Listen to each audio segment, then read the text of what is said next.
Ladies and gentlemen, this is not a paid advertising. TheOnlyGround.com, the THE onlyground.com is one of the most amazing places for information that I consistently go to. If you guys want to have conversations about our old interviews or even topics that we don't discuss, the group of people that are on the onlyground.com message boards are some of the most brilliant that I have ever come across.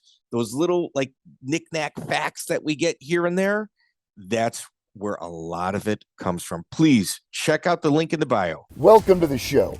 I am MMA insider and Herb Dean's dog sitter, Joey Venti, and you're listening to the MMA History Podcast, the only podcast dedicated 100% to the preservation of mixed martial arts history. Interviews and stories about the early days of MMA direct from the men who lived it. Hundreds of interviews, thousands of hours of research, all conducted by the most obsessed mind in the business, the MMA detective Mike Davis. Join us as we document the history of the sport we all love. Welcome back to the MMA History Podcast. I am Joey Venti. I'm here with the host of the show, the MMA detective Mike Davis. We are also joined once again by 11-time MMA Referee of the Year and friend of the show, Herb Dean. But today's guest has been involved in martial arts long before anybody thought about mixing it. For 6 decades, his name has been synonymous with the world of martial arts. He is the one, the only, the magic dragon, the legendary referee, Cecil Peoples. Thank you for being here. My pleasure. Cecil, you're one of those old school cats. Like Joey and I, prior to this, we were like, we throw the word pioneer around a lot, almost too much. You kind of define the definition of that. Hey, look, let me tell you, I was a baseball player in the minors for the Pittsburgh Pirates, and I tried out for them in '65. Then I tried out again in '66, and in '65. I'm in Alabama now, and when we got there to do the tryout, all the white people got off the field and would not play with us. So the coach just played with the 3 of us and hit some balls, and we had to run from home to the first and then to second, do some sliding. So after that, he said, we'll send you a letter again, which they did the next year. And they said, be here at 8 o'clock. We were there at 6 in the morning. So we got there, we tried out.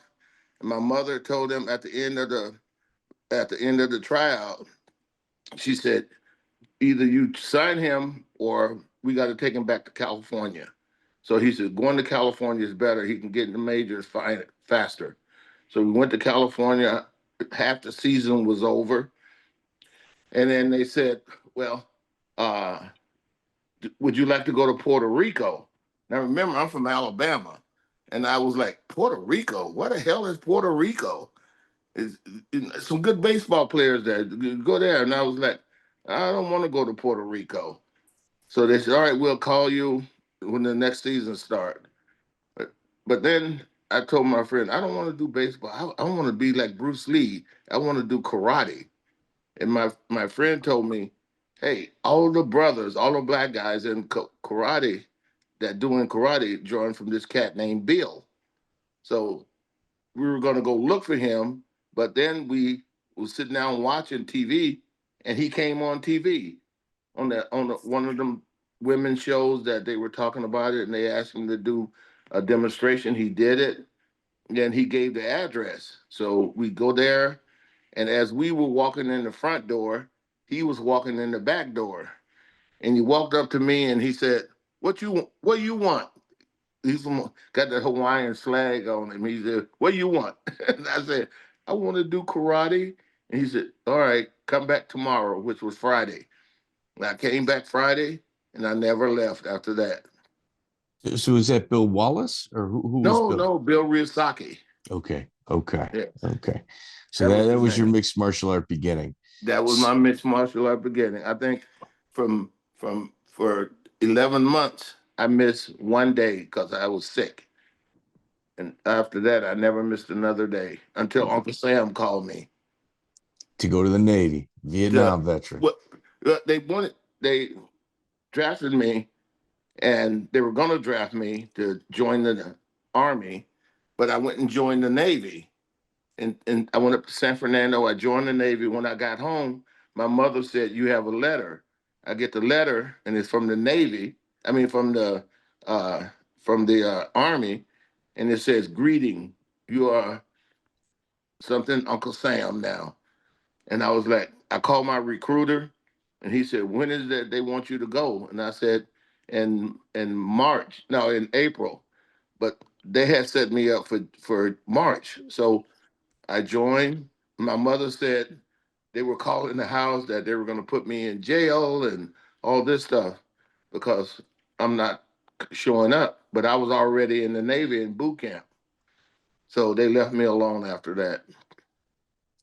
So your interactions on the administrative side, I think go largely. I don't think a lot of people know about them. For instance, the first Muay Thai event that was sanctioned in the United States, you were the referee for that. Yes, yes.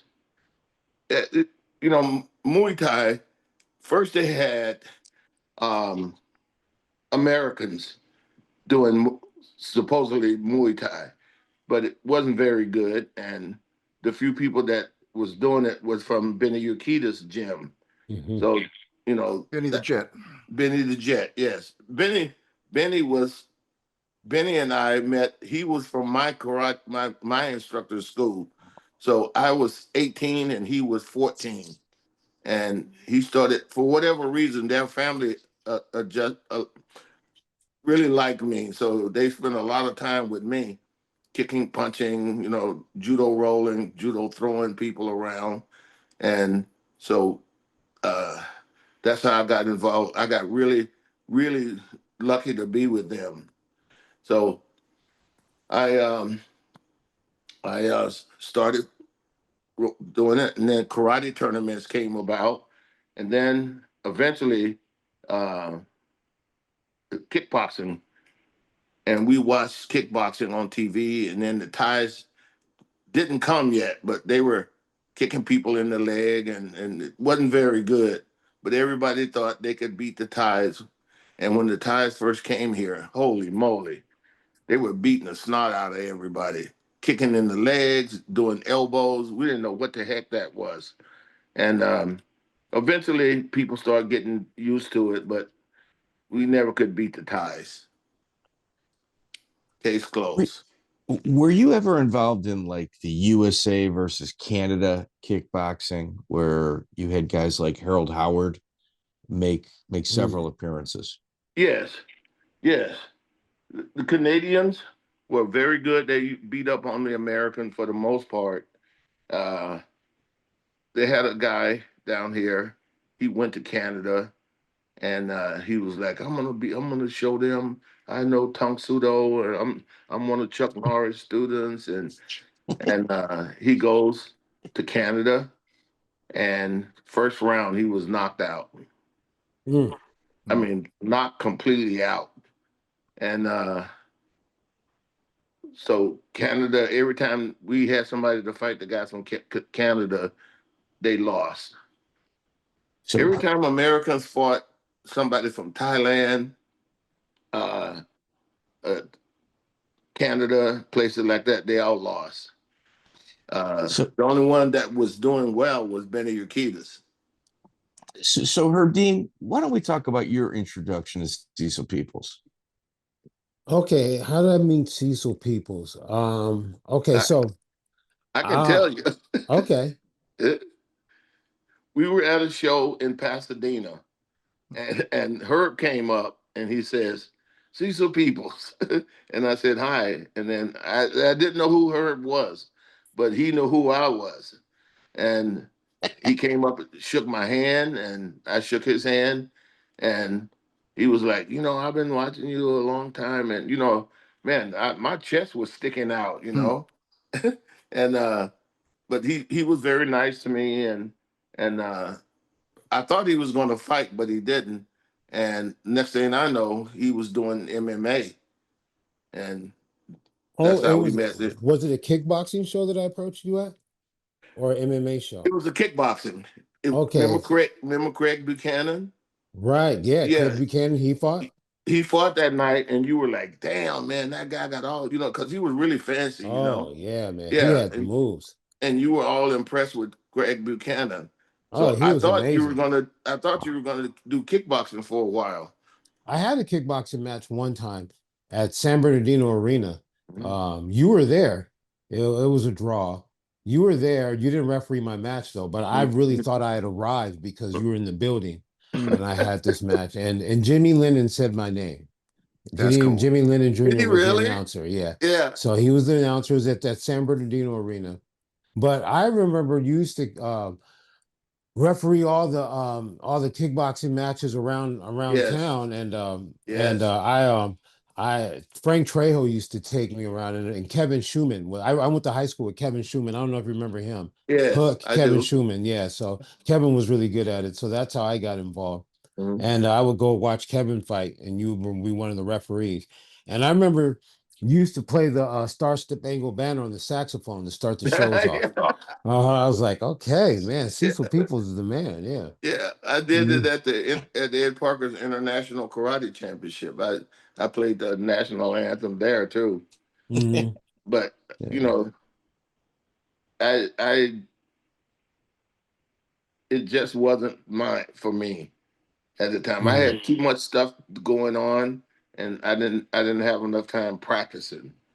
You know, Mhm. I had practice. My instructor that I had lived in Pasadena, and I would go out to his house every Saturday. Me and other guys play the saxophone, but it was either keep going with the saxophone or do kickboxing and karate and all that. And that's where my heart was. So I stopped doing it. But I see him now. I go watch him play now, and his name was Rob Rob Kyle, and Okay.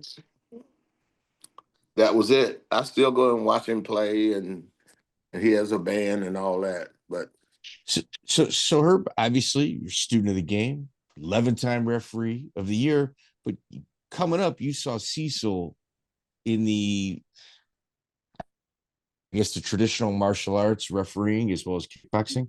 Why don't you kind of explain to our audience the how important Cecil was to the growth of martial arts pre UFC?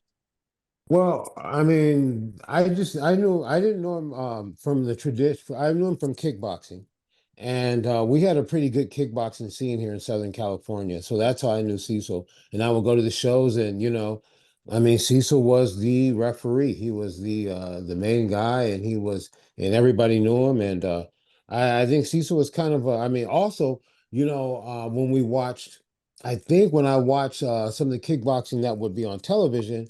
Cecil was the referee there. So we'd see him around town, but we'd see him on TV also.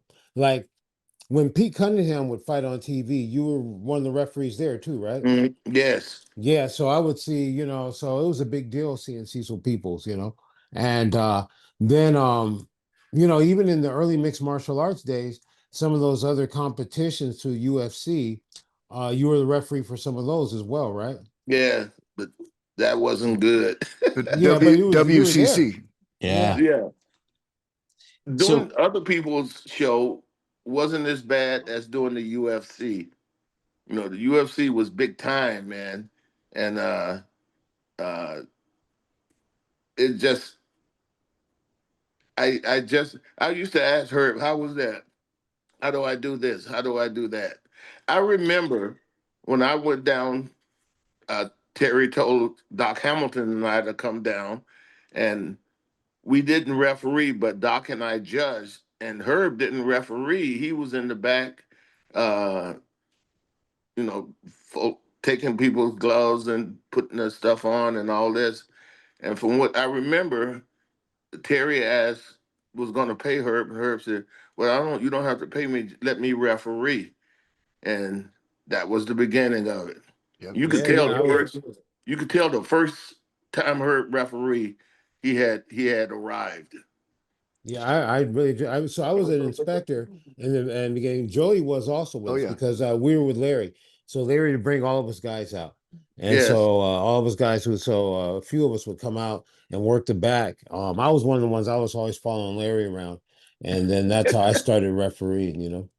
But I remember when you guys came out to King of the Cage, and you and Doc, you know what I mean? And Yes. getting us ready for when the commission was going to take over. It was a big deal for us. It was like, yeah, because it was like we thought the commission people were coming out. I didn't know it was going to be you guys showing up. They're like, yeah, the commission guys are showing up. And I was Yeah, like, oh, they that's thought we Cecil were Peoples. from I the know commission. him. Yeah, I know Yeah. who that is. Yeah, that's Cecil Peoples. So yeah, man, from then on, you were always doing the King of the Cage and all, and Yes. Gladiator Challenge. They came at Yes. the same time, and I was telling these guys earlier that we drove like all over this side of this area of the country, up to up north, and we used to Yeah. drive to Arizona a bunch. And then one Yeah. day we was like, yeah, no, we're too big time for this. You're gonna have to fly us. Yeah. Mm. Yeah. Uh, This is mostly King of the Cage. and Gladiator Challenge. Oh, And Gladiator Challenge, yeah. Ted, I think was doing Gladiator Challenge. Yeah. Ted Terry was Williams. doing, Yeah. Terry yeah, Trebilcock. Mhm. yes, Herb, when I've spoken to several people about you that knew you pre-referee, and they all said, no, Herb was a real good guy, cool cat.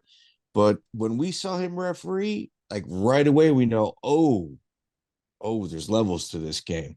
It was like they never really thought of you as the role that you're so comfortable in, but once they saw it, they kind of understood it. When did you feel that you caught your groove?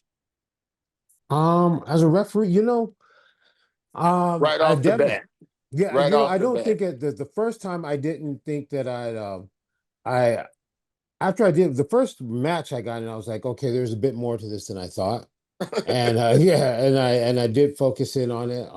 But looking back, you never looking back, you always think you're doing a decent job until you look back and go, oh, that Yeah. was horrible. I didn't know this. I didn't know that. I hadn't thought Absolutely. about this. Or until you see something like I remember it had been a few matches I had been doing, and then I watched Larry have a plan for how he was going to stop a submission when a guy didn't want to stop.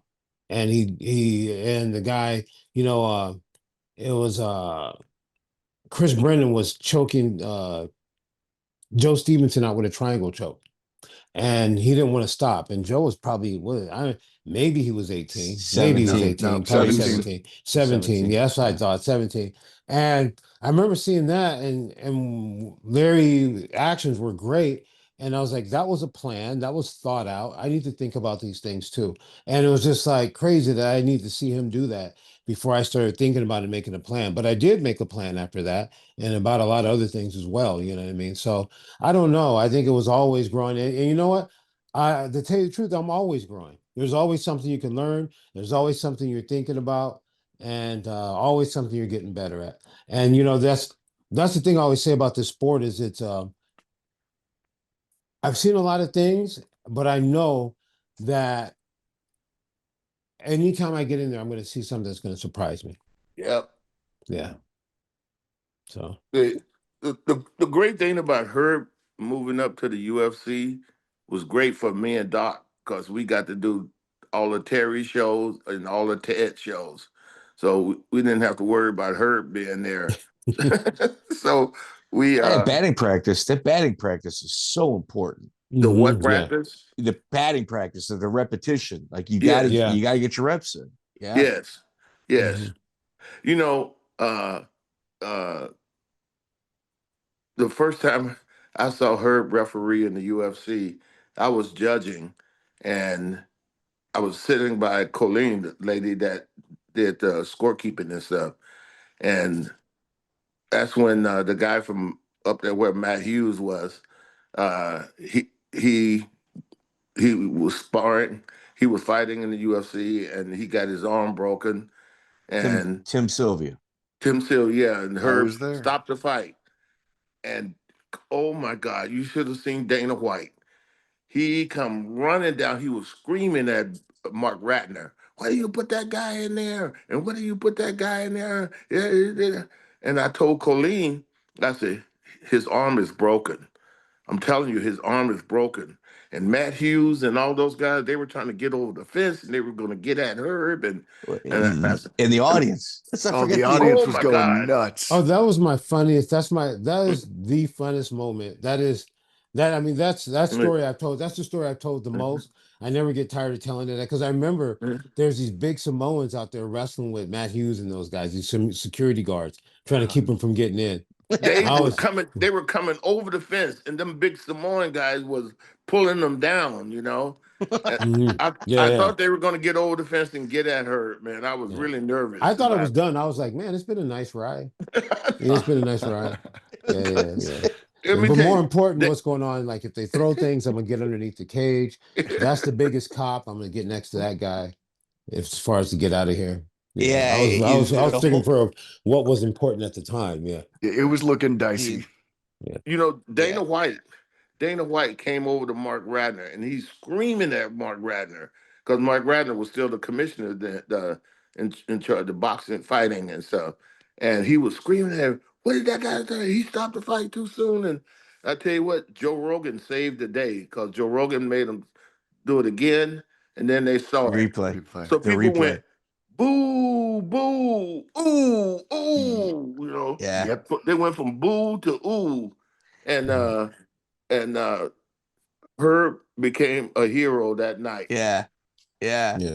Herb, for real, man. That whole audience, it was like I remember I was at a party screaming at the TV, come on! And then the replay, man, bro. Yeah. Instant redemption. Yeah. I didn't think so. I always said, I was in the at the time. It's funny. I was thinking all these things too. So I was thinking, I was like, I know I got this right, but at the time the internet wasn't that developed. So it was chat board, message boards and stuff like that. And I was like, it's gonna be some kid, the message board who goes, I researched it at the Tim Sylvia's arm was broken and whatnot, and so that's what I thought my redemption would be, which wouldn't be doing me any good. But yeah, for it to come back that night in real live time, and I learned something from that. I learned that how I messed that up. It was as far as because the doctor came in and looked, and I remember I backed off, and that's how I messed that up because I was always told, like, don't try to tell him that. Don't get involved when an expert's doing something. You shut up and listen to him do it. Yeah. And so, like, good if you advice. go and take your car to the shop, you don't go in there and start telling the mechanic what it is because they might fix it and charge you for it and then say, well, no, that's not what it was. So you shut up. But that's not what you do in refereeing. The doctor's there to help you and you guys work together. So you need to be in there in the action. And like, I didn't.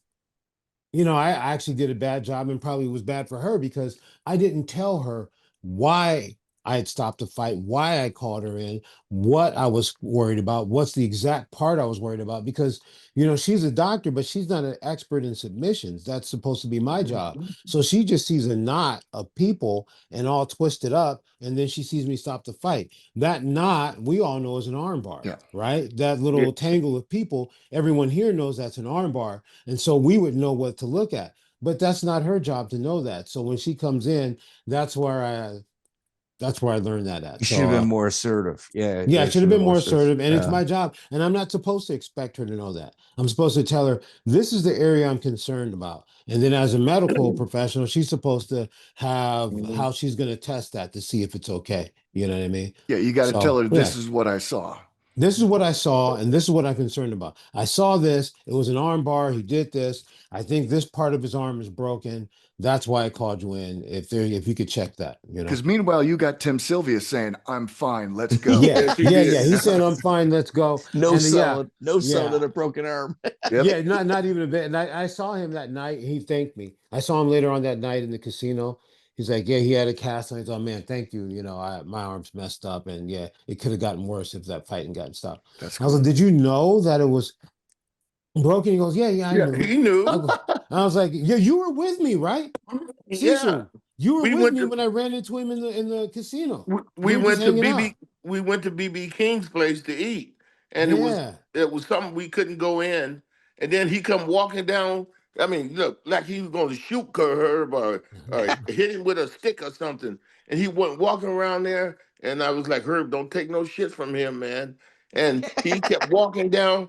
And then I was like, oh my God, Herb's gonna have to bust this guy in the face. And he walked up to Herb, and I thought he was gonna say, I'm gonna get you. But he walked up to Herb and said, my arm was broken, man. And Herb said, did you know it was broken? He goes, yeah, but I want to fight, you know? Yeah, yeah. He was like, I was Man. like, so what was your plan? He goes, I knew I had 90 seconds before. That's what he had a time. I had Yeah. 90 seconds before the pain became unbearable. And so in that time, I knew I could have crushed him with my other hand. And then he started going, oh, he has no heart. I know I could, it started with the whole main Yeah. accident. Yeah. Yeah. That was an experience. Dana White was he was cursing. What the F is that guy doing up there? When he was screaming at Mark Radner. And Colleen was there, and I said, Colleen, his arm is broken. And then when the nurse came out and said, his arm is not broken. And I was like, yes, it is. Yes, it is. And then when Joe Rogan saved the day, he got that thing and he ran it back.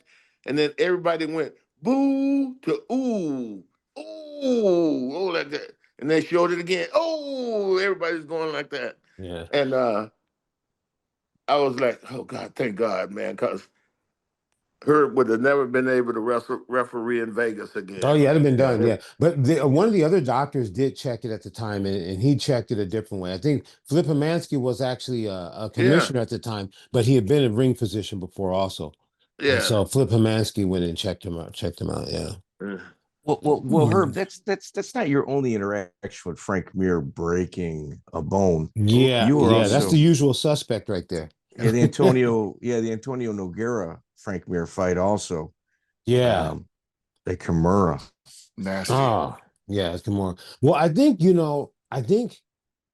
Frank, he says his mindset. He goes, I don't try to submit people. I go to break. And I think that, I mean, it doesn't sound like it's a big deal, but when you think about it, when you're doing a submission, if you go with the mindset of trying to break, not get somebody to move or, hey, look, I could break this if you don't tap out, like you're going to break it. That's a huge difference. You know what I mean? And so, yeah, that's his goal. Hmm. Yeah. Yeah, I think Mm. you were a little bit more assertive there, but I mean it was the sound of Nogueira's arm. Mm. Yeah. Yeah, I heard what Frank Mir Tim Sylvia's arm also. Yeah, Oh, Mm. yeah. But yeah, the yeah, that's funny. So I was more assertive because I have a picture. I use it in my referee course. I have a picture of me yelling. I'm like yelling at the arm. The arm's broken at that time when I'm yelling. Yeah, I'm like yelling like, be like, stop. But yeah. Yeah, Frank Mir is an interesting guy. I got to interact with him a lot as a when he was an analyst for ACA because we were both in Russia all the time. I thought he And did great. I thought he was really good. yeah, I thought he's really good. He's a smart guy. He has a lot of ways he thinks and his journey. Like he says, yeah, I wasn't that. My mind wasn't in the right place when I first started doing this, but you know, I kept doing it. And one of the things he said that actually I took and I really cling on to is he says he does mixed martial arts because it makes him a better person. And I believe that, you know what I mean? So yeah, Yeah, I he's an thought interesting journey. yeah, he broke Roberto Trevin's arm on the armbar as well. Like he's Really? Okay. yeah, I mean Frank Tank Abbott on the toe hold tank was messed up, like you said. Like Hmm. if that referee isn't there, it's he's gonna break. He's gonna Yeah, I've break watched something. some of his other fights too, and I was like, man, this dude, he was a beast, man. Yeah, Frank Mir was no joke. Cecil, did you ever run Well, into that? Guys maybe go a little too far in submissions? yeah. Uh, twisting people's arm and choking them hard and choking them. The guy's already out and they're still choking them. And uh, I did a show one time I guess it was in Pasadena, somewhere in L.A. And the guy had knocked the guy out, and I was trying to pull him off of him. So he grabbed me double leg and took me down, but Mm. I got him underarm and I was holding him and I'm looking I'm looking over like, Herb, are you gonna come help me here? I was just saying that in my mind, and the guy's I got a double underhook under him and I'm holding because if I know if I let Mm. go, he's going to be punching me in the face and stuff. So eventually, his trainer, they couldn't open the gate, so they crawled over, and then Herb came over and they pulled the guy off of me, and that saved the day for me. But I wasn't going to let his arm go. I Oh, had a that's double smart. Yeah. underhook, yeah, and I wasn't going to let that go. But Yeah, I anyway, the remember. guy Yeah, it's stopped and he crazy. apologized, you know. Back in the day, every time we stopped a fight, it was like we should have had a taser, right?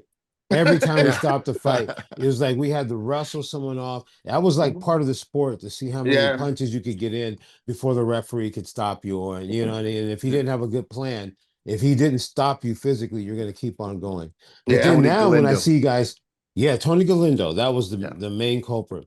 And Yep. when you see guys, and he was the nicest guy outside, Yeah, he you know, was. like Tony Galindo was terrorizing guys in there, but when you see him interact with the fans, his autograph, he would like his nickname was the Bull. He'd draw a picture of a bull and do the autograph. He really took a lot of time with the people. Yeah, nice guy. Mhm. But yeah, inside the cage, no, not nice. Yeah, there Yeah, was a lot of guys that had that, man. yeah, Inside in cage, they are animals, gorillas, man. Okay. Outside, they nice people, nicest All people you right. want to see. So sometimes there's beefs between gyms or even internal conflict. Have you guys ever been pulled into a gym in order to referee a fight between two people that just weren't getting along? Like two fighters weren't getting along. Hey man, yeah, like a gym coach that says, hey guys, we got some issues in the gym. They got to settle it. We need somebody impartial. Would you mind coming in and refereeing a real hard sparring match? For teammates. Does that ever Oh happen with you two for no, teammates? I didn't get involved in that. Uh, all the Herb, not you all the either. No. no, all no, the no, show. no one's ever asked me. But if they had, I wouldn't have gotten involved with it. I mean, maybe people have asked me, but I wouldn't want to be involved in that. You guys work that out on your own. Yeah. Yeah, because if the commission found out you were doing that, Yeah. uh, they would have been coming down on you, you know. And Yeah, I mean, our sport is kind of. I try to keep it as by the book as I can. You know, that's what Yeah. we need. well, Hmm. it, So Cecil, you actually some of the old school guys really had almost like a cartoonish type personality. Manson Gibson being one of them. You've refereed a few Manson Gibson matches. Do you remember him? I remember Manson. Man, that guy is a character. Manson is a real character, but he could fight though. You Yeah. know, we did a show.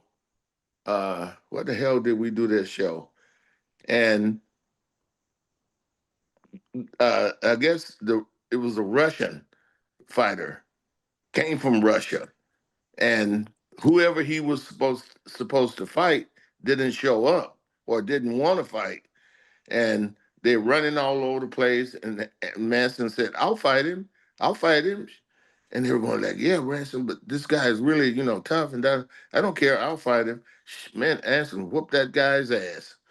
I mean, Manson, he he just he was good that night, and he beat up on that Russian guy. And I think I was refereeing. I think I had to stop the fight.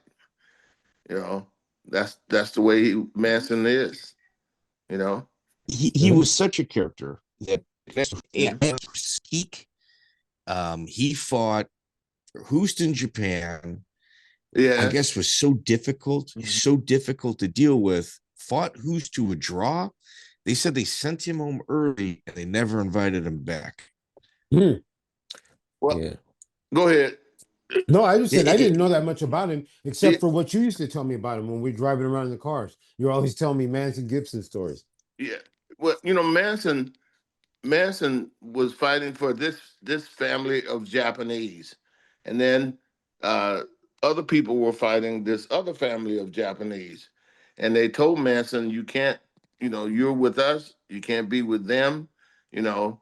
And Manson, I guess he needed money or whatever he did, but he came and fought for the other referee, the other group of people, and the Japanese got really, really pissed about that, and they called Manson and told him, "Don't you ever come back to Japan, because we're gonna get you." And Manson never went back. So he's a South Sider. I mean, I'm a South Side Chicago guy. It's a really, really small neighborhood. Everybody in the South Side can usually find each other. And his reputation is still heard today. And it's like he's through and through a street fighter. 100%. Yeah. 100%. Yeah. Is this the guy with 103 wins? I'm Googling his name, and it says he's 103-14 in kickboxing. I mean, I guarantee there's a bunch of fights that aren't on there. Yeah. Really? Yeah. Wow. Yeah. Okay. Yeah. I mean, like, he fought who's to a draw. Yeah. What about Rick Roufus and Cyrille Diabate? Do you remember refereeing that fight?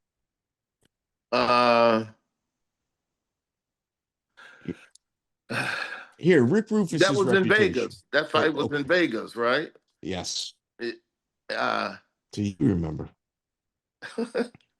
I can't remember what happened. I think Rick ended up losing the fight, if I'm not mistaken. But it was a good fight. I just can't remember what happened. Why?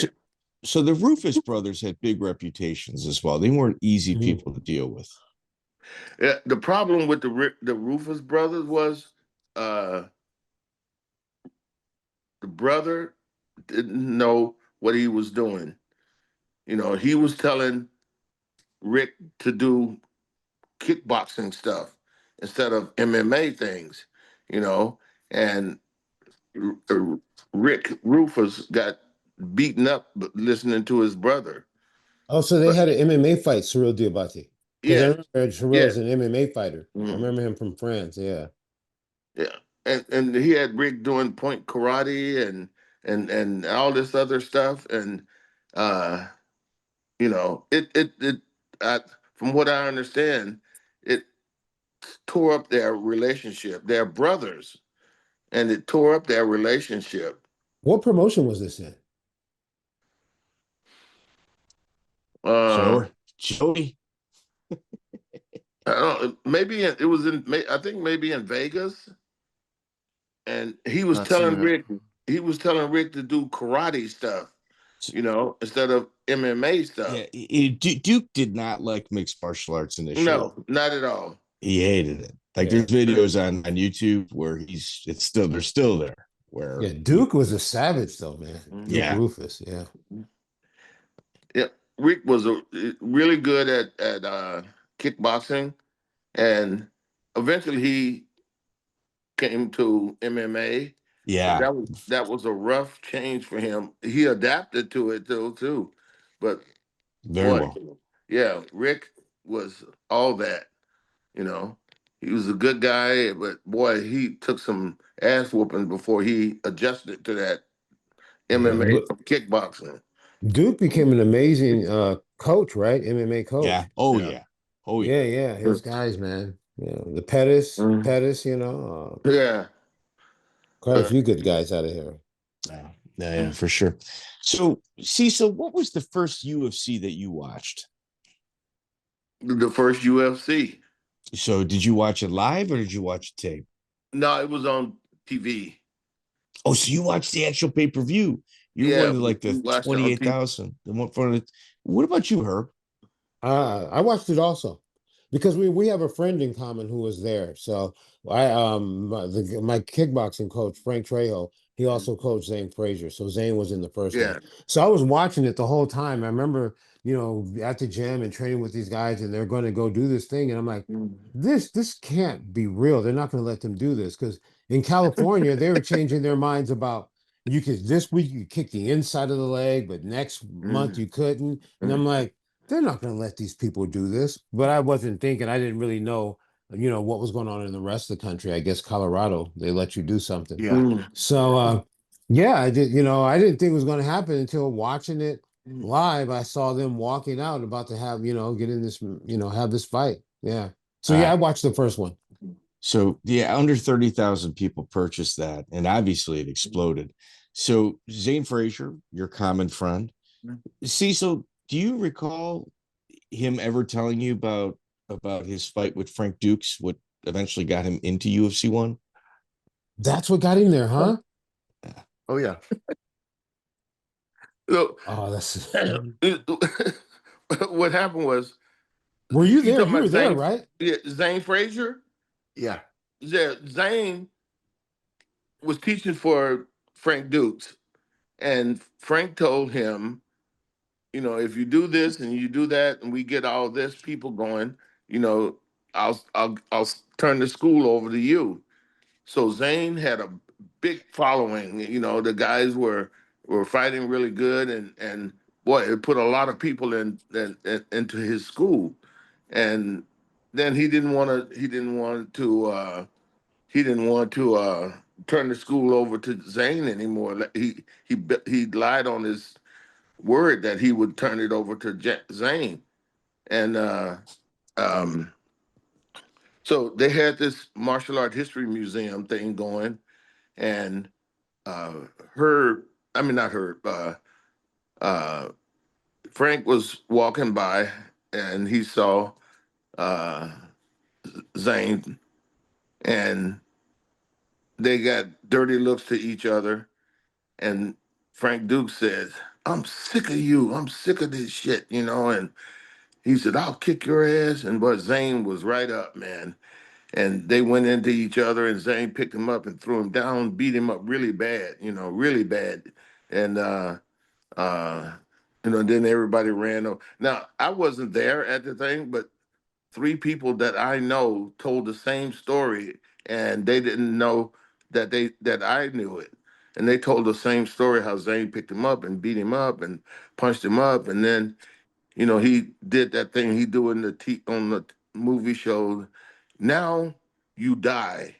He came after Zane, No, when you and told me about it, you told me he it, did something like this too. yeah, yeah. Yeah, yeah. There's something. He goes, "Now you die," and then he Now went you, into the, and then he went into like he prepared this right here was the dim mock that was coming, yeah, right? yeah, And with the scream and yeah, yeah, yeah. yeah. Uh-huh. Zane went in the dim mock. No, Frank Dukes Oh, went into Frank dim mock. Dukes. Oh Frank man, Dukes. Yeah, Yeah, Frank Dukes. he prepared the dim mock. Now you die like that. That's how you told me the story. Yeah. Yeah.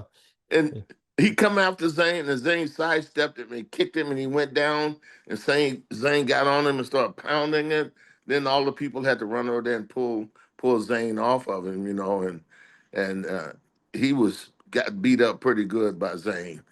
And I think that was he never gave the school to Zane, but Zane opened a school that was a block away from him. So all the guys that Zane was teaching there, they left there and came with Zane when Zane opened his school. And Zane would show up over at his school Hmm? several times. Yeah. Oh yeah. Yeah, dude, Zane isn't a guy that you owe money to. He just Yeah. isn't. Like, he's not a guy that like you step on Yeah. his shoes and you don't say excuse me. No, you know what I mean? Like Zane is just you Yeah. don't do that. You don't do that to a guy like Zane. I'll tell you something you don't know, that Frank Dukes had there was a martial arts store on Lancashire Boulevard, and it was like a block from my instructor's place on Lancashire Boulevard. And my instructor went in there to get some stuff, some punching bags and all this. And the guy said, "Hey, I want to tell you something, man. Frank Dukes is talking about you, man. That you don't know what you're doing." And he told him that the martial art, the people that was giving the selling the gloves and stuff, they said that you were afraid of them, and you always don't want to come down because you're afraid of them. Boy, my instructor, he went right to Frank Duke's school, and when he got there, Frank tried to run out the back door, but my instructor had guys waiting in the back door. So they grabbed him, and since they pulled him inside the school, and they threw him down, And he was like, I didn't say that, Bill. I didn't say that. I had nothing to do with that. I didn't say that, you know. And anyway, it was a big mess. And They beat him up at his own school. Was his students yeah, there too? yeah, threw him In down. front of everybody? Oh, Yeah, in front of all his students. that's like And, in the movies. yeah, you It's know, bad for this business. this That's like the kid, straight kung fu movie right there. It's bad for business. You're That's what right. I'm talking about right there. this young kid came to my school one night, and he said, "Hi, I want to see if I can." If you need any instructors, he must have been about 13 or 14. And he said, if you need any instructors, and I go, well, where did you teach? Where did you? He said, with Frank Dux. And I was like, uh-oh. And they used to call Shidoshi Dukes or whatever name they had for him. And so he said, I want to go with him. And then he started talking about Benny Urquidez. And he said, Benny Urquidez came to Frank Dux school because he said Frank was talking about him. So Frank had said all this stuff. And then Benny Urquidez came. He said, Mr. Urquidez came down to the school, but he had gained weight. And since Benny is only, 5 feet tall. Yeah. And he said, Mr. Urquidez looked like he hadn't been training. And, but he told Mr. Frank, don't do this, don't say this about us. And so he said, the next time Mr. Urquidez came down, he looked like he had been training for a fight again. And he said, he went in there and he told Frank Dux, shut your mouth. We're gonna fight, you and me. I didn't say that. I didn't do this, and I didn't say that. I promise I didn't do it. It was, and so Benny Urquidez kept him at his word, which he lied. And I'll tell you, on 4th of July, we drove by Frank Dux School, and I thought, well, I'll look in here and see if anybody working out. And then I was like, no, I am not going to do that. And my school was maybe a mile and a half from him. And I went to the school, and this paper is glued, not just stuck up there, it was glued there. And it says, why train with train with how did this go? You train with the best. Uh, it rhymed. If you want to do good, train with the best, Frank Dux. So I started going to other people's schools and see, and that thing was still on everybody's school. The Benny Now, Urquidez excuse me, was this on your school? on my school, on Benny Urquidez school, on Bill Oh, Parent school. so he was poaching. He's trying to Yeah, poach. Oh, on other people karate school.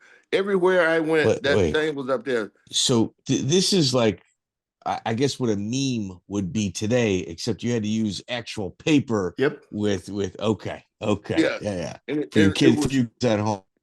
it was stuck on there, so you couldn't just take it down. Oh, it was You one had of to those where it take, glued all it on. was Yeah, yeah. glued all over the place.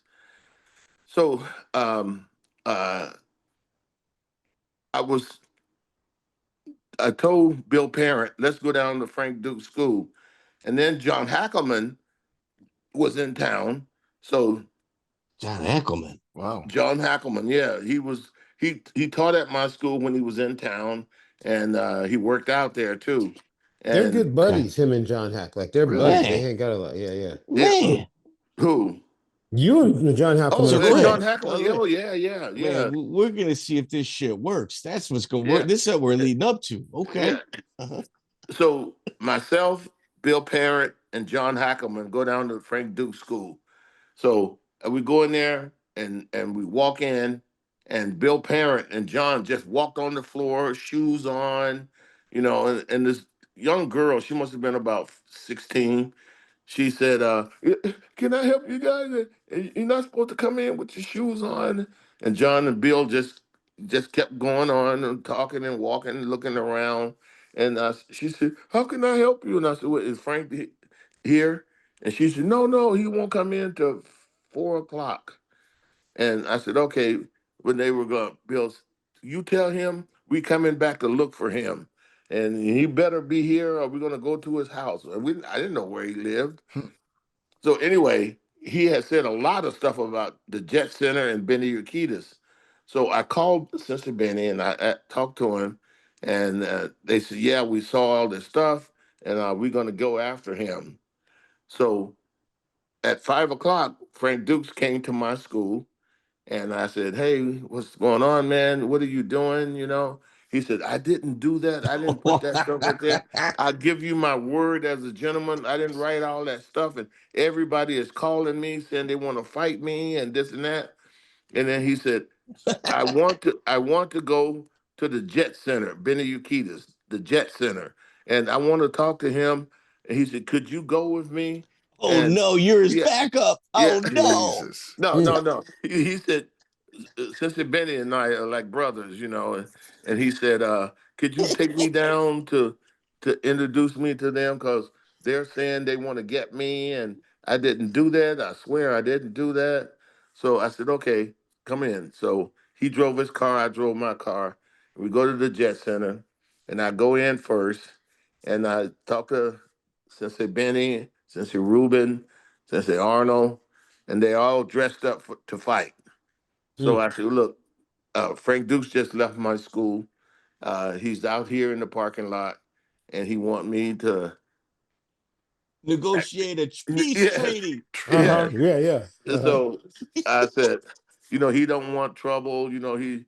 People are doing stuff and he's taking the rap for it.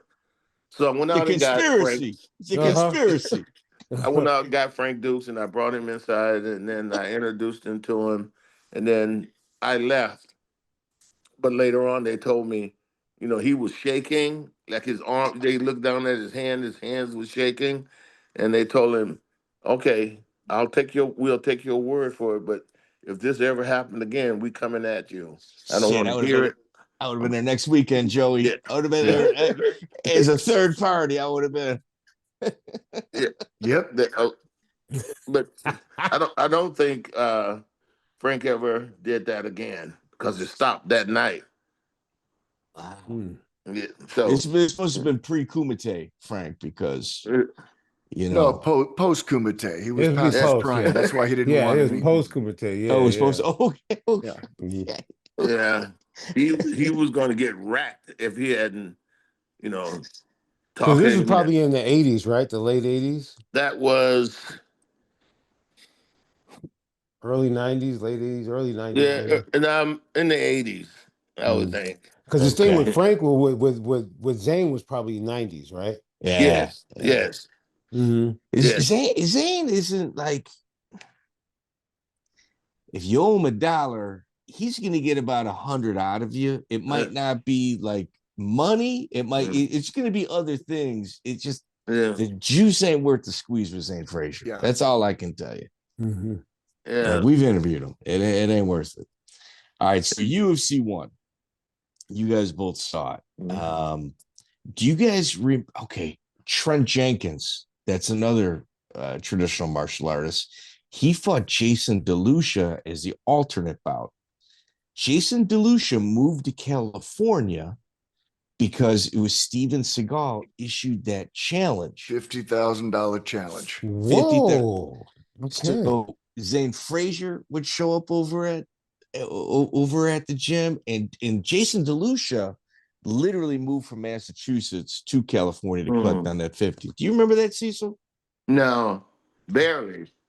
I've heard Zane say some stuff about he wanted to get this fight, and then the winner gets $50,000 and all this, but I had no doings with that.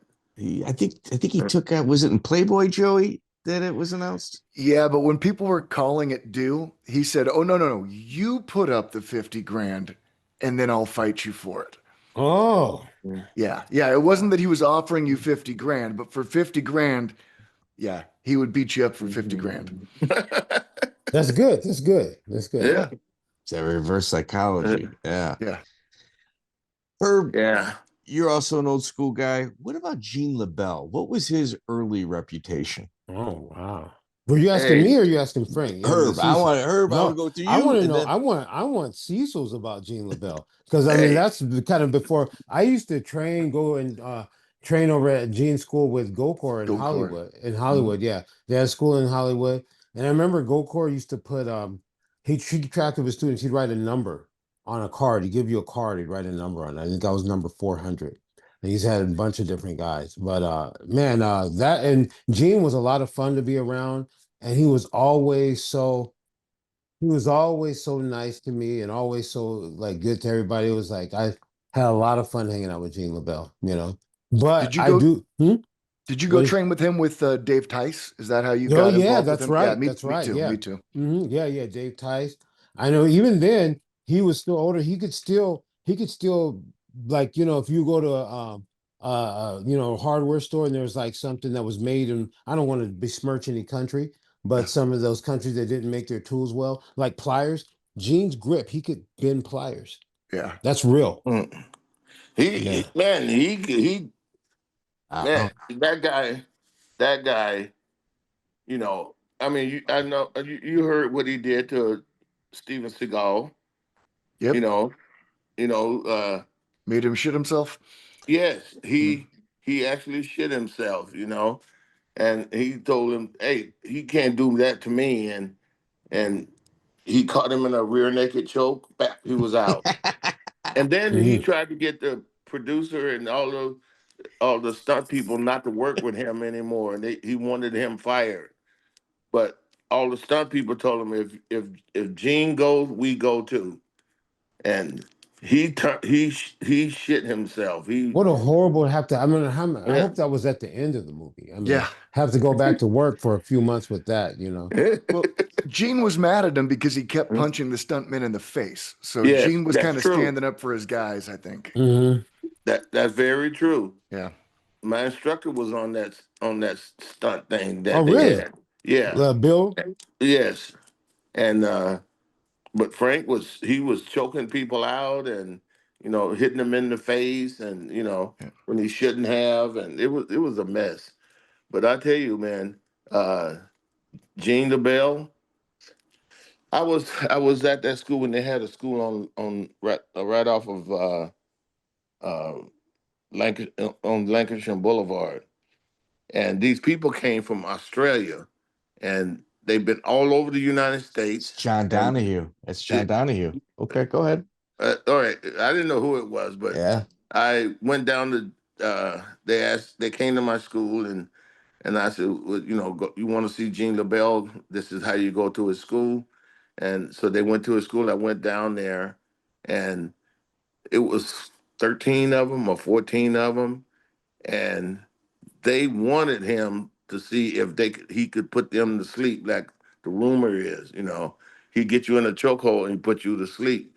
And sure enough, he choked all 13 or 14 of them out till they fell asleep. And then he woke them up. And that's what they wanted. They wanted that. They didn't want him to go and then couldn't do it. And they all took pictures of it. And I mean, it was something. And they asked me, he goes, me and Doc Hamilton, he asked us, do we want to get choked? I said, no, hell no. All the little girl in me came out. Yeah, people were always doing it. He would give them a patch too, right? Yeah, Oh yeah. He'd He give he you a give him choked patch a me out. after. patch. Yeah, Uh-huh. He yeah. choked Mhm. me out, then he stood above me and said, "Don't worry, I'm okay," as I was coming to. But I did not shit myself, so I got that going for me. So if you really look at LeBell, he was 100% some of the moving parts that with the people that did Watergate. That Watergate, the big scandal that Yeah, ousted the right. president. He You're won. you're not joking. No. I'm not kidding. I'm not kidding. He Mhm. even did time in prison. Mhm. The other guy that were accused of unaliving somebody when Gene was the getaway driver. Their cases all got thrown out. It was a big blackmail thing. It was people think, oh, they wiretap phones. It involved like prostitutes. Mm. Watergate is kind of like very misunderstood in regards to what Yes. exactly took place. And Gene LeBell was the getaway driver for my belief. I mean, a lot of these people aren't alive anymore. I believe it was a recovery of blackmail. Wow.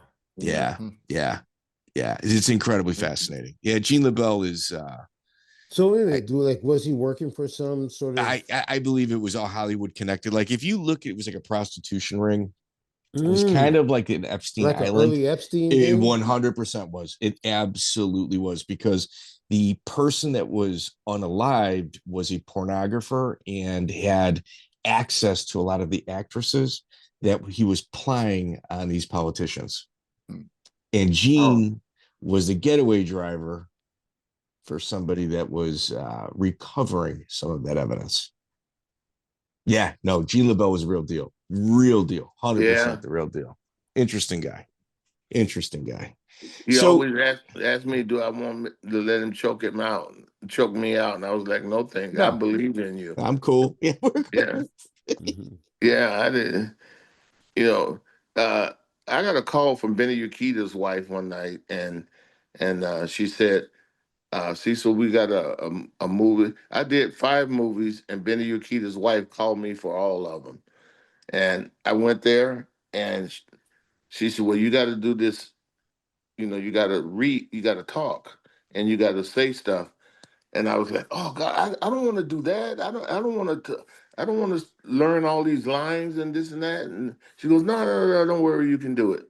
So I go there, I get there to the where they're auditioning people, and the girl said, what's your name? And I said, Cecil Peoples. All right, oh, here's your thing there. And I said, is that really have to uh, remember all this stuff? And she goes, yeah, yeah, yeah, you do. And I was like, oh damn, man, I don't want to do that. But anyway, they told me, come on in, and I went and sat down and I asked I saw Gene LeBell and I said, hi, I'm Cecil Peoples and I'm a student of Bill Real Soccer. And he goes, yeah, man, Bill and we went back, we gone back so many years. And he said, you know, he talks a lot about you and I've heard people say nothing but good things about you. And I was like, well, thank you, and he was there to audition for another movie that was going on. So he got the part, and so did I. And the only reason I got the part was they said they were going to do a whole thing about um, uh, Muhammad Ali and uh, who was it? George Foreman. And they were redoing that, the two actors.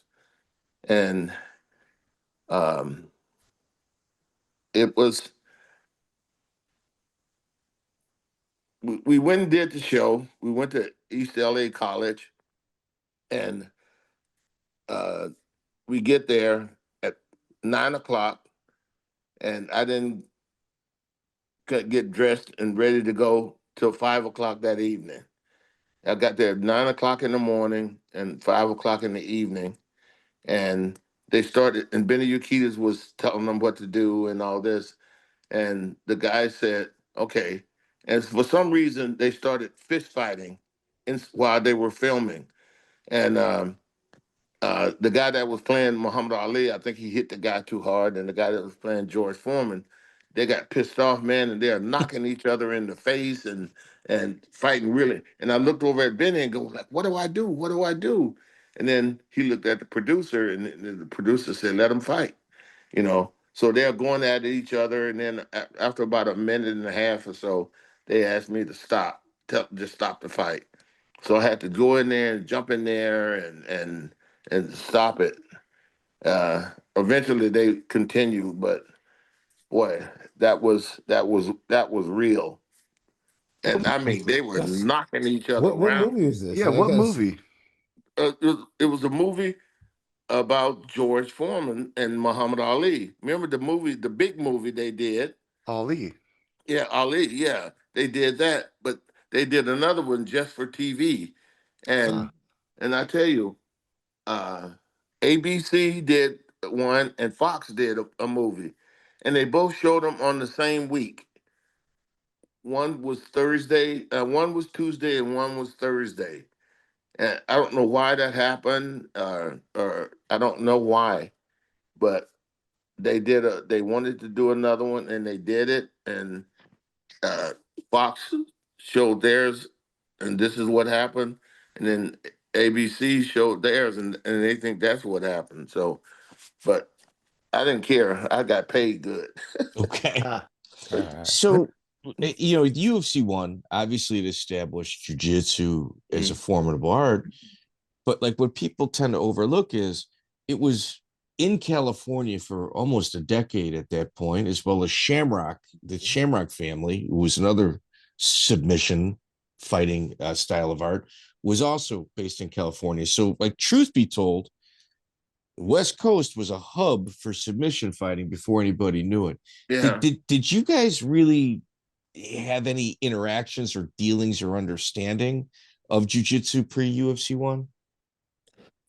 My I didn't. only my only understanding of it was I told Frank, my instructor told me about it. He had the videotapes. He was showing me the videotapes. Mm. It was like the Gracie in action. He told me about him first. And at the time, people were doing kickboxing, were, doing full contact. It was kind of like that was like a really ahead of that was like a big thing in the martial arts community, because before that there was no really any full contact. And I was like, well, let's go beat these guys up. They're doing challenge matches. He's all, no, man. They do all this stuff to you. If you don't know it, they'll mess you up. They get you on the ground and kick you in your kidneys until you start bleeding and all kinds of stuff. I was like, wow, okay, that was the first thing I'd heard about. He said, no, you don't want to mess with them. Yeah, I did a show in Orange County. Uh, it was like kind of like the first fight MMA I ever did, and I go out there, and Alexander Bear was help running this whole thing, you know, and we get out there, and once you have to fight for 15 minutes, and then the judges had to make a decision on who won, or do they have to do another 5 minutes and all that. And one of the Gracie brothers, God, I can't think of his name right now. He's one of the younger Gracies, one of the young brothers, and he fought, and it was for the title. And he took the guy, and he beat the snot out of this guy. And finally, I had to pull him off of the guy, and he kept trying to hit him. And I told him, if you don't stop, I'm gonna disqualify you. And then when the fight was over, he came by me and he said, hey man, I'm sorry, I shouldn't have did that. And I was like, oh my God, man, I don't know if I can handle this kind of stuff, man, because man, because he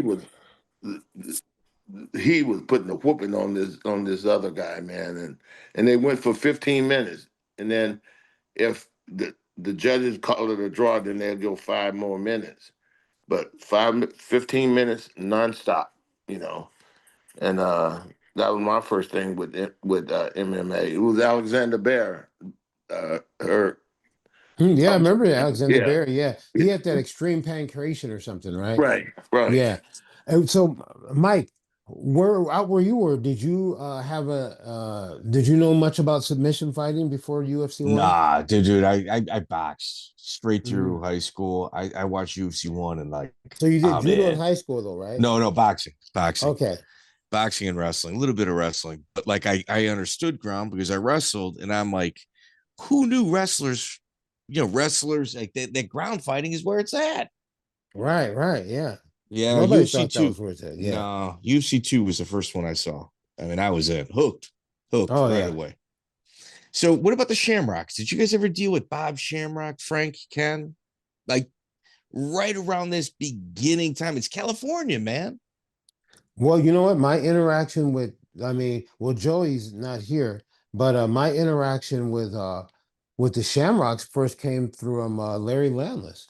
Because Larry Landless, we used to train with Larry, and Larry used to interact with them, and he would like do seminars, have them do seminars, and he would like have them come down to. We'd have these little slap fights. Larry would host them, and then he would take us up to like compete against their guys and whatnot. So that was my interaction with them, is just through Larry. But even with the school, because I mean, all the TMA guys, and I mean, martial artists were always, what about this? What about this? I mean, that was kind of like the conversation.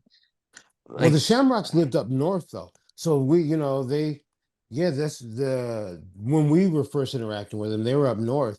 And that was all through Larry. I didn't like, as far as until I got to Submission Factory, I didn't get to, I mean, it was a big, I thought Larry I was really impressed. Like, Larry, you know Frank Shamrock? You know Yeah. Ken? You're introducing us to him. And he did a seminar with them, and we got to interact with them and got to know him. And then when I'd see him at different times, he knew us. I was like, man, I'm on a high basis with Frank Shamrock due to Larry, you know?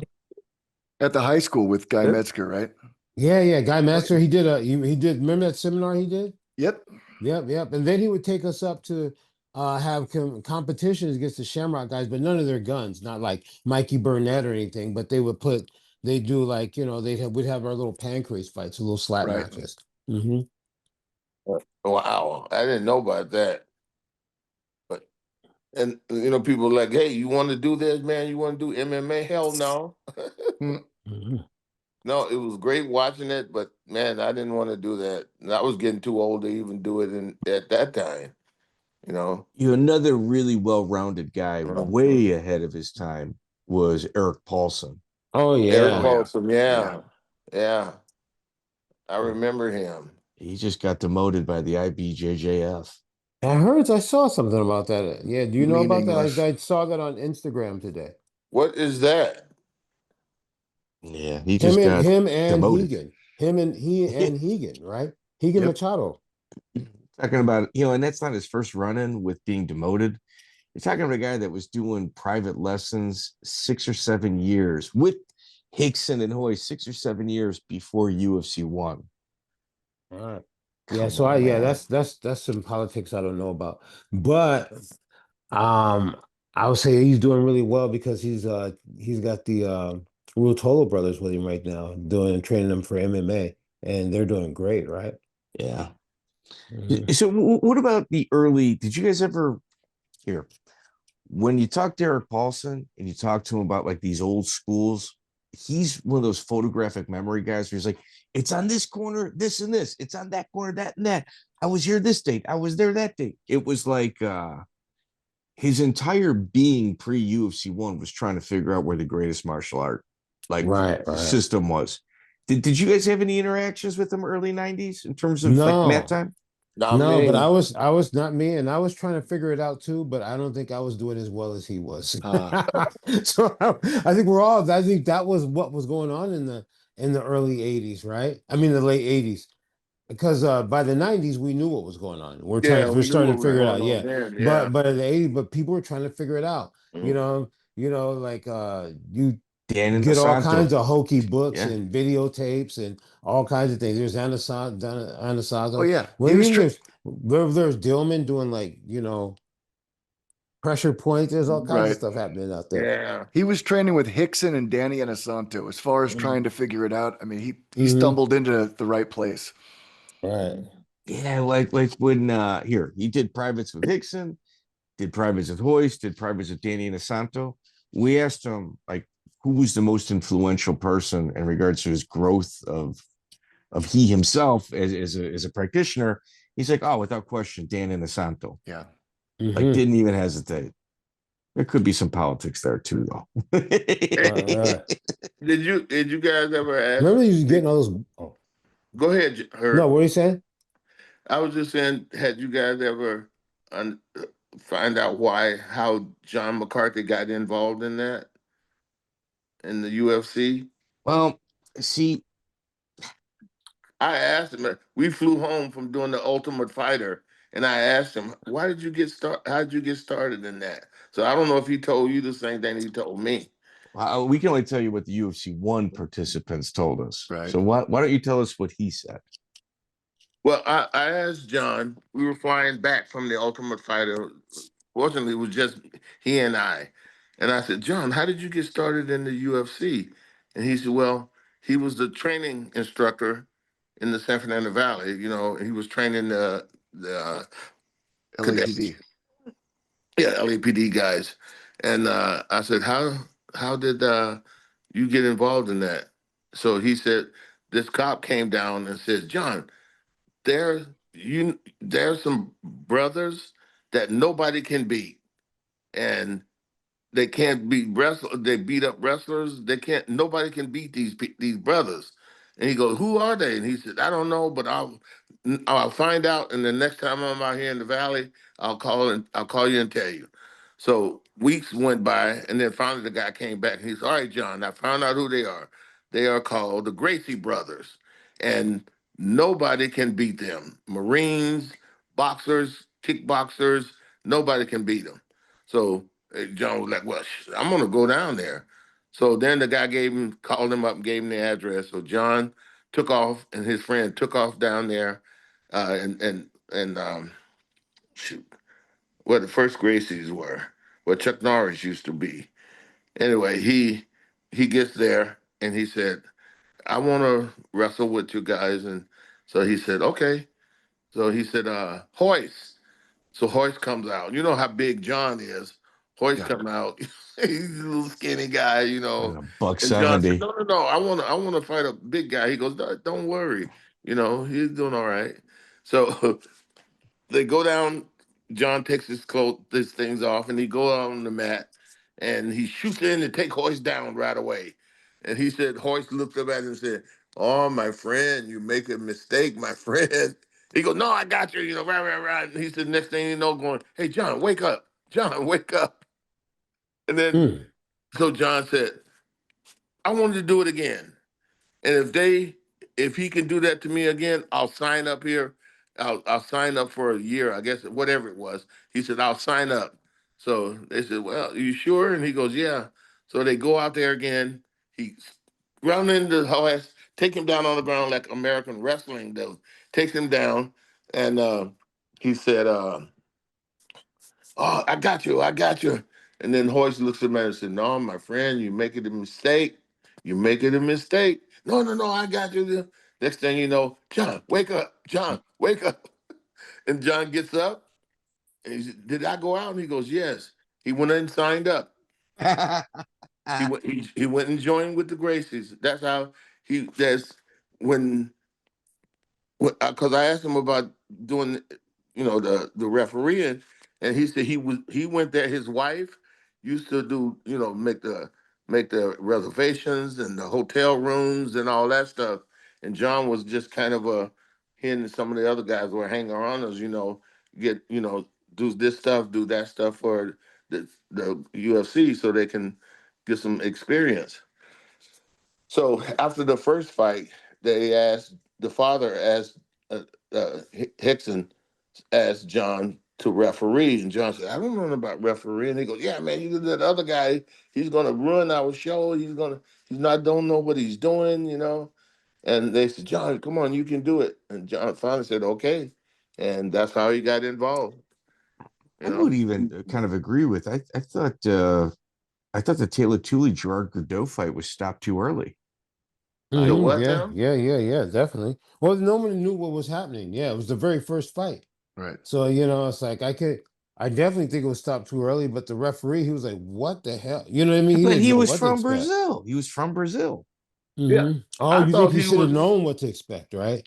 Yeah, In I thought he theory. was I part of the see. UFC. Yeah, I it mean, was Right. Elio Vigio and Joao Alberto Yeah, I Barreto. remember that's when the guy got his tooth kicked out. Yeah, Yep. two cops. Yeah, two I was like, I cops. remember, I was like, man, this dude just got his tooth kicked into the audience. This is oh real. my God, It's I He didn't. crazy. remember that. He Yeah, didn't complain too much, No, he but did. No, he He complained did saying that complain. he and he, complained saying, "Wait a minute, this fight's not over." yeah, he wasn't out. Yeah, he No, did complain. I remember him complaining. yeah. Yeah. That well, was one of the interviews that got away from us. Taylor Tooley. Yep. Mm. Yeah. Yeah, we who? had him Yeah. set up for an interview, and then he passed away before we Yeah, could get it done. It's too bad. yeah, I got to talk to him once. Who is yeah. this? The Taylor guy Taylor Tooley. too. the tier two who got his tooth kicked out. Oh, Yeah. Okay. So another guy that had a big reputation, pre UFC one that made his way over was Ron Van Clief. So, Mm. Cecil, did you have doubts on him coming in? Like, what was your thoughts of Van Clief as a martial artist? I didn't think he was going to be able to handle that. 52 years old. Yeah, Yeah, yeah, phenomenal shape though. Phenomenal Oh, he shape. looked great. yeah. But from what I understand, they told Hoist, you know, don't slaughter him. You know, take it easy. You do enough to make him tap. But I was worried that he was going to get slaughtered out there. Yeah. But the UFC did a great thing. You know, Hoist did enough to get him down, and he couldn't get up, and he choked him. He didn't know how to get out of it, so he tapped out. And, you know, and that was the end of that. But he fought again, and he was in better shape, and his body was better, and all that. But you know, he was in his 50s or something. Yeah, Maybe. just He was a just- commentator after that, right? Yeah. No, he was the Yes. UFC commissioner. That's right. He was the commissioner. It, That's it right. was Yeah. it was a really fortunate thing that he got Hoist first round instead of Milton Bowen, the Yes. boxer, Yeah. because that could have gone really bad. Yeah, I've seen that happen to people, man. You know, Yeah. You probably saw it in the locker room going, Yeah. when that bell rings, there's trouble. Hey, I tell you, we did a show. Herb was there. No, maybe the Herb wasn't there that night. Uh, uh, whose brother? Oh, Chuck Liddell brother was Okay. doing this show, and I'm the referee, and they get out there and they start going, and boy, Chuck's brother was just getting slaughtered out there, you know, and they were going at it. And Chuck wasn't there; he was in Vegas because I think he had a fight or something. Somebody, maybe a fighter that was going to fight.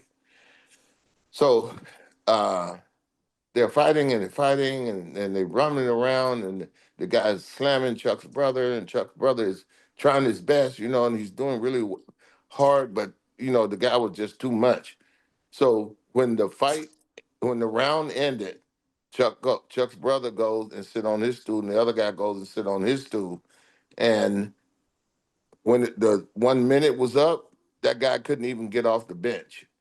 So he said, you know, come on, you got to. I said, come on, you got to go, you got to go now. He was like, no, I don't. I'm done. I'm done. So Chuck's brother won the fight. Wow. Yeah, but boy, he got beat up pretty good.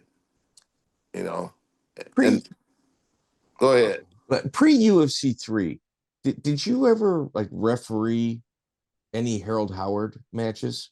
No, Karate. No No. karate, no point karate? Who is this now? Harold Howard. Oh, no, I Canadian. didn't. No, I had nothing to do with that. No, I don't Wow. even. But you see, he actually competed a lot. What about the other guy who you guys were talking about? Bart Vale. Did you Bart know Vale. about him? Bart Cecil? Vale, I remember that name. Yeah, but you didn't know him before UFC, right? No, Oh. no, I didn't know him before the UFC, But but I you- remember that Ray, name. You you know, did- I know, huh? You Sure. did ref his WCC fight, I think. What's the Bart Vale versus Mike Batonio, the World Combat Challenge. I did that. I think you ref Damn. that one. Yes. I don't think so. I Hey, don't know. you know who competed in the UFC, but he was in one. Remember, sometimes they would have like 16-man bracket, It was, and then UFC number 2 was a 16-man bracket. and then, but they wouldn't. Those guys would be qualifiers. They wouldn't have them on the main thing. Ray the Wizard was in one of those. Some of Yes. those. I Ray think twice. Wizard. Yeah. Yeah. Did he fight Remco? He fought Ray Wizard fought Patrick Smith. Okay. Oh, sure did. UFC. That's right. How sure. did he do? No. Patrick Smith beat him, right? Yeah. He didn't he just Yeah, he he couldn't deal with those he didn't guys, know that what he guy. was doing, you know. You Mhm. had to wrestle and you get choked and all that Yeah. stuff, you know. And first Ray wanted to fight not Ray wanted to fight, but what's the weird guy name? He's kind of heavy, and boy, he was big. He was good for the UFC. So Chemo? Yes, Chemo. Okay. Yeah, he wanted to fight Ray, and finally somebody from the BKF, the Black Karate Federation, told him, "No, you can't fight Ray." You know, da da da da. Da. And thank God Ray didn't fight that guy, because man, he was all that in the beginning, you Mhm. know. Yeah. Mm. That's a lot to deal with chemo. Yeah, boy, Yeah, I chemo, remember man. Ray a lot. I used to see Ray around a lot at different gyms, Ray like from Wizard. kickboxing. Yeah. Yeah, Was he they could. was talented guy? Ray could box pretty good Mm-hmm. because I saw him fight. I refereed his fight one night, and he I think he didn't have a whole lot of fights like Alvin did. Alvin Prouder, you know, Alvin had 10, 11, 12 fights that he won.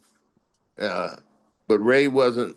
He was still doing karate movements, and he won most of the time. But when you game with the really good guys, man, and what's his name? That I just said his name. The Chemo. Alvin Prouder. Yeah, chemo. Problem. No, Oh, chemo. chemo.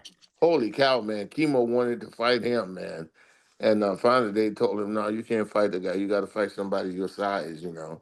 But he wanted to. I don't know why. Maybe it was just because he's from the Black Karate Federation, and I don't know if he got offended by that, but they wouldn't let him fight Ray, and Ray lost his first fight. All right. So, So so do you know who another guy from Chicago that obviously not a part of the Black Karate Federation, but he had a lot of people that were a part of it as his students was Count Donte. Count Dante wasn't part of the BKF. No, but he had students. He was one of the first white instructors that had Yes, black students in Chicago. yeah, I He remember was 100%. He was. Yep. Count Dante was the guy. Man. I just love that name, Count Dante. Yeah. Isn't that great? That Herb, is a Herb, great name. Herb, do you remember him? I don't know Yeah, Count Dante. yeah, Yeah, I don't know So that. I know he some of the BKF guys, but I don't know Count Dante. okay. No. So yeah, Count Dante was this white cat from the south side of Chicago that yes, pretended he worked for the government. yes. He would wear like Elvis Presley type clothing. Oh, that's the best. I gotta check this He out. Do you remember in the back of comic books where for like $1 you could learn like an instructional for Dim Y- Mak? Yeah. Denmark, yeah. Uh-huh. That was him. That was, And, Okay. he wrote those books. He wrote those and books. you remember he Count had a Dante. death touch too. Yeah. He used to teach you through like a 4-page comic book manual for $1. How to kill Uh-huh. people, through Dim Mak. Yeah. So he dojo stormed, and one of his students died during a dojo storm. Really? Yes, yeah, like Oh, that's crazy. somebody took like one of the weapons off the wall and Oh, stabbed one of his students, and then he would do mafia tactics because people thought he knew Dim Mak, and he would like shake down adult bookstores, like dated Well, because Playboy people thought models. he knew the Denmark, so he come in there like, "Fuck, he's here. He's got the Denmark." So what he would do I remember this is I'm a South Sider, so I remember this shit as a kid. We had like the Chicago amphitheater on the south side of Chicago that was just a complete and total shithole. And he would have a pickup truck with like a guys with a bullhorn, not on top of it, but out the windows, and he'd have a bull in the back, and he would charge entry so people could watch him kill the bull. And they would drive the bull throughout the city, advertising that this guy was gonna one punch the bull so he could show you he could kill it. Now, I never went to it, but my dad would tell me he did this like 2 or 3 different times where he would have his own students dress as like some sort of like government agency and shut the event down right before he was Wow. supposed to kill the bull. What about all the money that people had Yeah, paid? yeah, yep. yeah. Oh, Did he he keep the kept that. money? Yeah, Oh yeah. yeah, oh yeah, Oh oh my yeah, God. Did- yeah. He was great. Well, He I'm was guessing he didn't do that in Compton. no, I'm but guessing. Had you heard of this, Joy? No. No, I I didn't hear never. about this. dude, Yeah. dude. There needs to be a documentary. Man, there's a guy named Floyd Webb, part of like the Black Filmmakers Association here, that was a student of his. He's got like tons of footage. If I had money, I'd give Floyd Webb.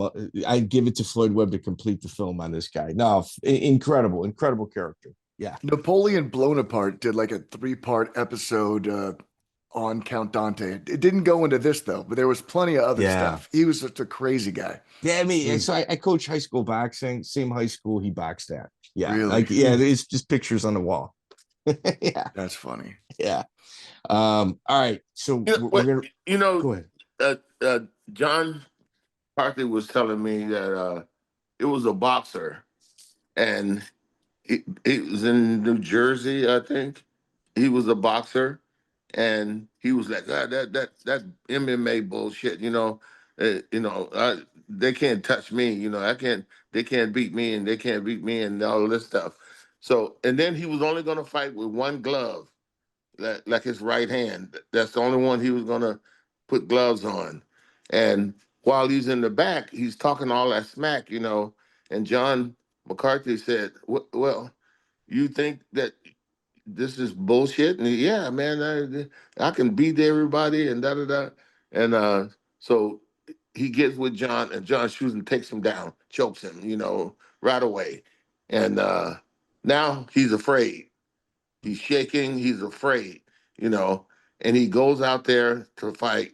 And I can't remember who he was fighting, but the guy just beat the holy hell out of him. And he never did that again, but he became a referee for MMA. And I think he's now maybe a commission in New Jersey somewhere. But, John said he was James? talking all kind of smack in the back room. He was a good boxer, right? You sure is he in Florida? Maybe. So James Waring? Are you talking about James Waring? Or Art Jimerson? No, Art Jimerson. No, he St. fought in Louis. UFC 1. Well, he right? had the one glove, though. Yeah, Yeah. the one glove. Yeah, UFC Well, 1. here, speaking of James Waring, you were the referee for Erik Paulson versus James Waring, where it's one of the most brutal matches I've ever seen in my life, where James is clawing at the hair of Paulson for about 9-10 minutes. Do you remember refereeing that, Cecil? Say it again. The hair pulling match with James Waring and Erik Paulson. I don't think that was me. Oh, Yeah, yeah. it was you. No, it was you. Was it? Oh, yeah. Yeah. You were in WCC. James Waring's a 100%. real boxer. That was a real tough guy, right? Yeah, he was. He was a legit boxer. And he only fought those 3 MMA fights. Just that show. That was it. I don't remember. But I tell you a story about Herb, man. What a great story, man. Herb had to go to New Mexico, I think it was, to do a fight, and I guess the airline messed up, and Herb got there really late, rented the car, take off going, man. He's flying, All of a sudden, a cop gets behind him, pulls him over, and then he walks up walks up to the car that Herb was in, and he do that cop thing, and he looks up at Herb and he says, all right, let me see, you going 100 miles an hour, 90 miles an hour, whatever it was. And he said, let me see your license. And he picks up the license and he goes, Herb Dean. He goes, you're the guy from the UFC. He goes, yeah. He goes, oh man, what are you doing down here? I got to fight, and I got in late, and the plane was late, and the guy goes, follow me. And he did took put off. Nice. put on the lights and everything. But I think the guy was one of the main guys with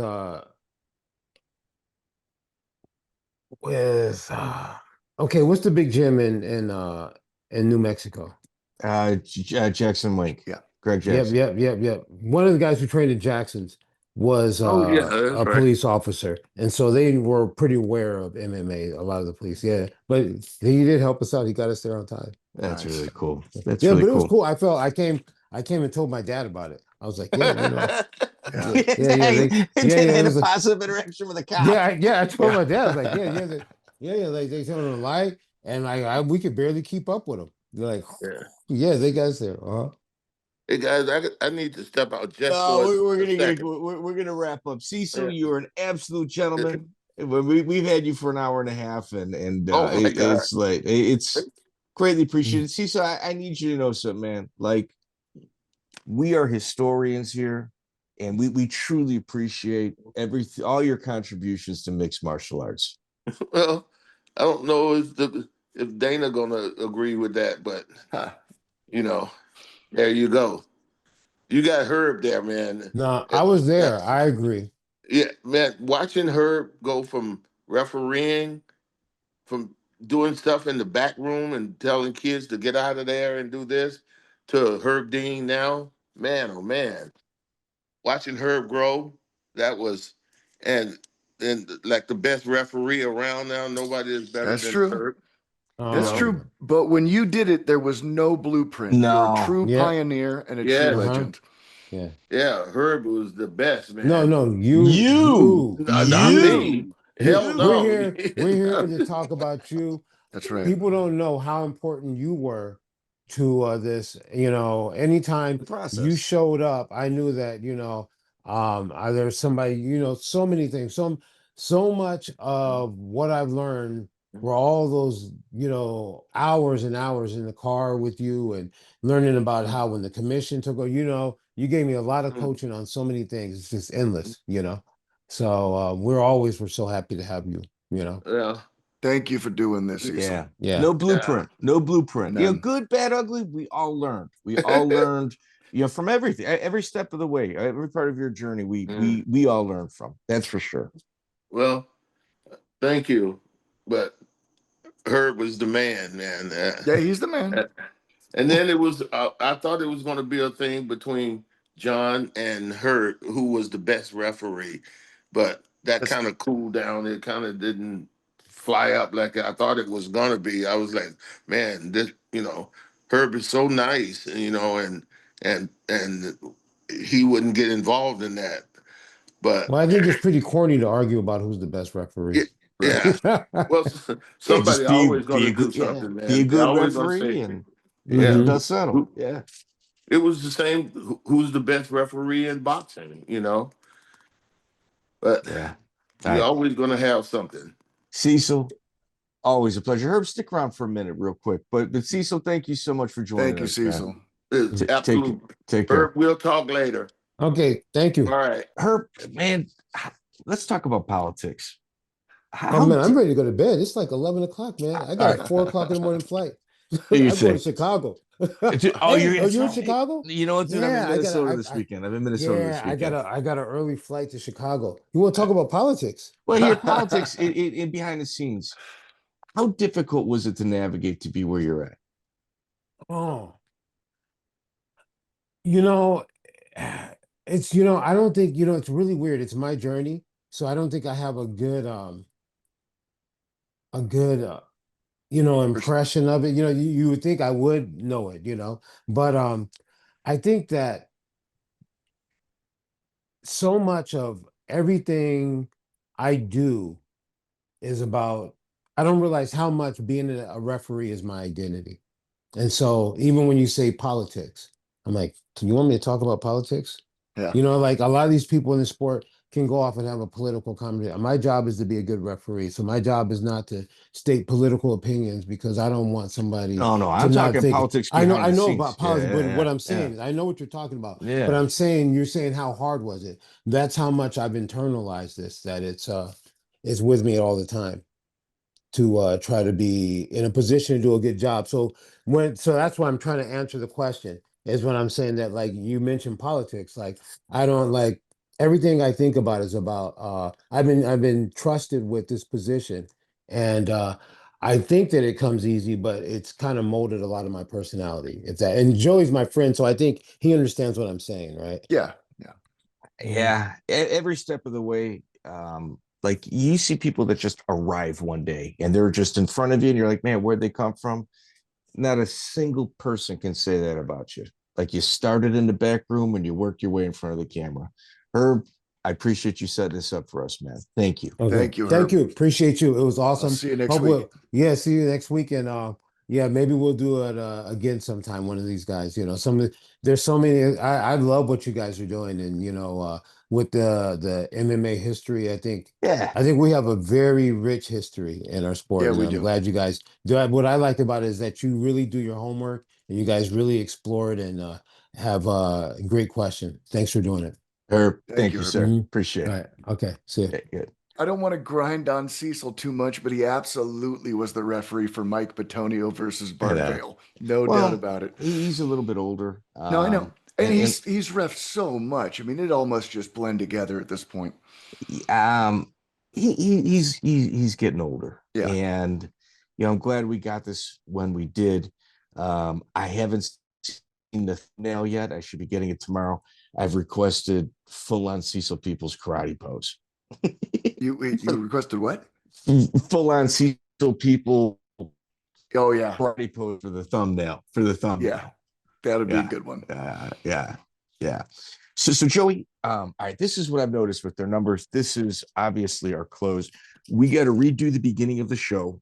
And I think what we're going to do is we're going to go right into an interview, and then we're going to do a live read at some point where it's like, share, subscribe, talk about the only ground.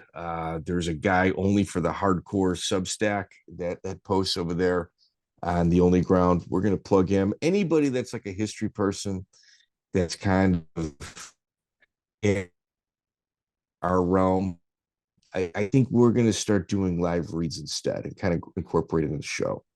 Okay. I'm also putting in an order for more decals. Do you have any of those stickers with you I right do. now? Oh Or? yeah, I probably got 50 of them. All right. So I think we're also going to do is if you're commenting on YouTube, if you're commenting on Spotify, or if you've given us a rating, the consistent people, just prove to us it's you through Instagram. Send us your address. We'll get you a sticker package throughout the mail. So send us a screenshot of your comment. Yeah, so we know it's you. You and your address. The international stuff, I've had some packages get returned to me that cost me like $50 to send them out. Ooh. So I think the stickers is like an easier bullet to bite when we're sending these things out. So we're going to be doing little giveaways. I can send some out. Yeah, I mean, just during the live reads, you can at least hold them up. I think that's the goal. I'm going to order some more t-shirts. I'm completely out. I'll probably order 100 of them to your house. Next time in California, I'll come pick them up. Have me pick them up. Don't order them to my house.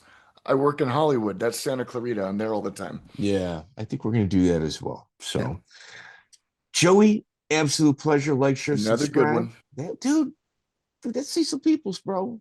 And people are going to be talking trash because Cecil Peoples, controversial figure, but man, sure. But absolute no pioneer. Fucking blueprint. No blueprint. Dude, he was doing a job that didn't exist as a job. And if you really think about it too, like he was doing a lot of point karate. Yeah. So in point karate, like they meet, they clash, they go off to the side, and it's stop, reset, stop, reset. Well, now you got like a 5-minute round. You're in a cage. There's groundwork. There's a lot more moving parts. Yep. Not an easy job to do, especially when he was doing it. No, guys like Herb, they learned from his wins and his losses. They learned from his whole career. And as you can tell, Herb, who's at the top of his game, has a ton of respect for that guy. So who would we be to not have respect for him, Yeah, no, absolutely. You had mentioned something in a future interview with Herb. We'd almost have to prep him because he's done so many events. I think we do the championship fights. Just UFC title fights. Holy shit, dude. He's definitely done a bunch of them. Yeah, that'd be a whole episode easily. We wouldn't even get through it. Multiple. No. And another like little segment that we can do, the Ultimate Fighter stuff. Yeah. Yeah, that'd be a whole episode. I mean, he's got to keep his mouth shut. He knows the results. There's pressure. Yeah. There's a couple screw ups with the athletic commission and a few of them in regards to the time slipping. I think that was a tough 5, I want to say it was. But either way, like these are guys that it's behind the scenes, and that's the look that you and I really appreciate and like. Yeah. So, and you know what? He always needs a dog sitter, so he always is going to owe me a fucking favor. So we'll get him back. Right. That's so nice. People asking me, like I had a couple guys that listen, and they're like, the whole dog sitter angle. What is it? I'm like, no. He's actually he's actually his dog sitter. Oh, dude, you know another thing that's kind of surprising? Let me pull it up right now. Another thing that's surprising is when I pull up our statistics. When we pull up our statistics, our top city used to be Chicago. Huh. And it is no longer. It is, let me see right here, locations. Our top city right now is Sydney, Australia. Wow. Yeah. We got Crazy. Yeah. So like I'm from Chicago, kind of an easy lift. Yeah. Get my buddies are all, I mean, my circle of friends are freaking dorks. So Sydney, Australia is number one. Chicago is number two. Melbourne, Australia is number three. Yeah. Toronto, four. Dublin, five. Oslo County, six. Dallas, Texas, seven. Brisbane comes in at eight. So we got three cities in Australia in the top 10. And that's Portland, Oregon, Columbus, Ohio, Miami, Florida, New York, Houston, Seattle, New Paltz, New York, Brooklyn, New York. Yeah, it's we had three cities in the top 10 out of Australia. And with countries, United States is like heads and tails above everybody else. It's the majority of our guests. And then Canada, United Kingdom, and Australia are in like a three-way tie. Hmm. They're all with like in like 10 downloads each of each other. Wow. Well, if you're listening to the podcast at this point, chances are you're willing to help us out. So I got to tell Yeah. you something. I got to share a little news.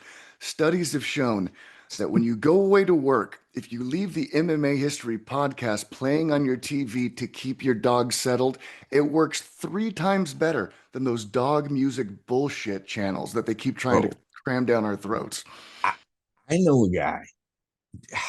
He was like a T- Dungeons. He was a take it, Dungeons. take it from Herb Dean's dog sitter. It's Yeah. better for the dogs. I know another guy. He used to like he was like a kind of an incel. Like he lots of video games, Dungeons and Dragons. He listened to 3 episodes of ours. This dude's pounding puss like Yeah, nobody, dude. I've heard It's stories like yeah, that. dude, Yeah. it's incredible. It's It will turn completely your life around. changed the direction of his life. Dude, this guy used to like have to go buy those liquid honey packets from like those Arab stores, Yeah, nothing wrong with those. But now it's working but perfect he had on nothing the to use them natch. with. Yeah, Yeah. he had nothing to use them with. Now he's Yeah. Now he's crushing it. Why? Why? MMA History Podcast. That's why. because he can tell you about Harold Howard and Bart Vale. That's why. What girl doesn't moisten up for that? Dude, All right. love you, brother. You need to go to sleep. Yeah, I'm going to bed. Bye. Goodbye.